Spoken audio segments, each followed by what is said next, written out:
A 45-year-old woman with fibrocystic breast change undergoes a biopsy. The pathology report shows apocrine metaplasia. The patient asks you what this means for her risk of developing breast cancer. If you think her risk just went up because of the metaplasia, you just fell for a classic examiner trap. Welcome to the channel. I'm Eusebio, and today we are breaking down the growth adaptations of pathology. First, introduction and homeostasis. Let's establish a basic rule. An organ is in homeostasis with the physiology stress placed on it. If stress increases, decreases, or changes, the organ must undergo growth adaptations to survive. Let's break them down. If stress increases, the organ gets bigger in two ways.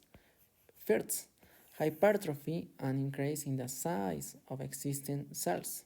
To make a cell bigger, you need gene activation, protein synthesis, and the production of new organelles. Second, hyperplasia, an increase in the number of cells. This involves the controlled proliferation of stem cells. Usually, that happen together.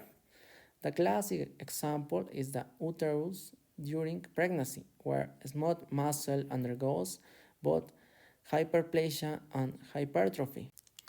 Key points 1. Hypertrophy is increase of size of cells, and hyperplasia is increased number of cells.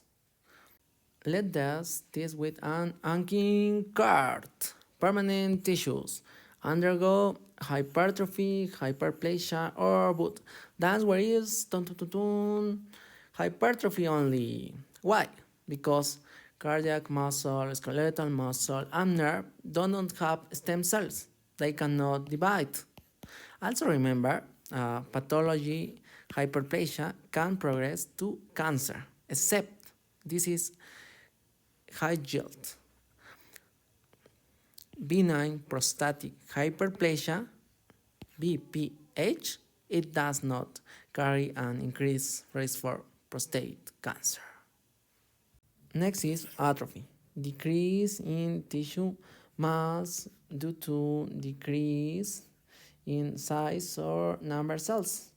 Causes include first, disease, second, denervation, third, loss of blood supply. A decrease in cell size happens in two ways. First, the ubiquitin proteasome pathway, intermediate filaments of the cytoskeleton are attacked with ubiquitin and destroyed by proteasome. Second, autophagy. The cell consumes its own organelles in vacuoles to survive starvations. Okay, let's check Ankin. The question of Ankin says atrophy via decrease in cell number occurs via 1, 2, 3. The answer is apoptosis. Okay. The second question is atrophy via decrease in cell size may occur via space of cellular components. Interesting. The question is 1, 2, 3. Autophagy. Fun fact is, examiners love the biochemistry of autophagy. In this case, this capture is very important. Metaplasia, the star of the show. What if the tip of stress changes entirely?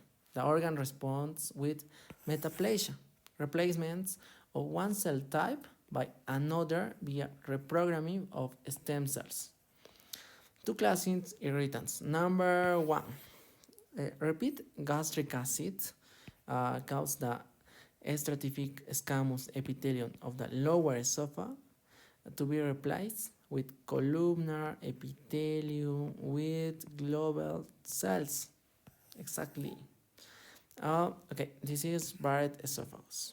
Number 2, repeated cigar smoke causes the respiratory ciliated columnar epithelium to replace by thought stratified squamous epithelium. Okay. Important, metaplasia is reversible if you remove the stress. But under persistent stress, it can progress to dysplasia and eventually cancer. The question of Anki is, which metaplasia carries no increased risk for malignancy? The answer is 1, 2, 3. Apocrine metaplasia of breast. Apocrine metaplasia of breast? A memory comes to me. That's our patient question. Okay.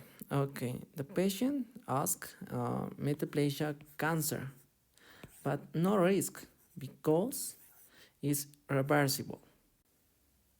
Okay, another question. What vitamin is necessary for a differentiation of specialized epithelial surface? The answer is 1, 2, 3. Vitamin A. Without it, vitamin A, the conjunctiva of the A sequence a condition called keratomalacia. In this image. Finally, talk about dysplasia, aplasia, and hypoplasia. First, dysplasia is disordered cellular growth, most often refers to proliferation of precancerous cells. For example, cervical intraepithelial neoplasia represents dysplasia and is a precursor to cervical cancer. Dysplasia is reversible. If stress persists, dysplasia progresses to carcinoma. This is irreversible. Second, aplasia is the complete failure of cell production from existing primordial tissues, like a missing kidney. Hypoplasia is a decrease in cell production during embryogenesis, like the streak ovary seen in Turner syndrome. If you liked this lesson, subscribe. You can request any topic you want in the comments. Thanks for watching the video. I will see you next time. I'm Henry Eusebio. Stay hard.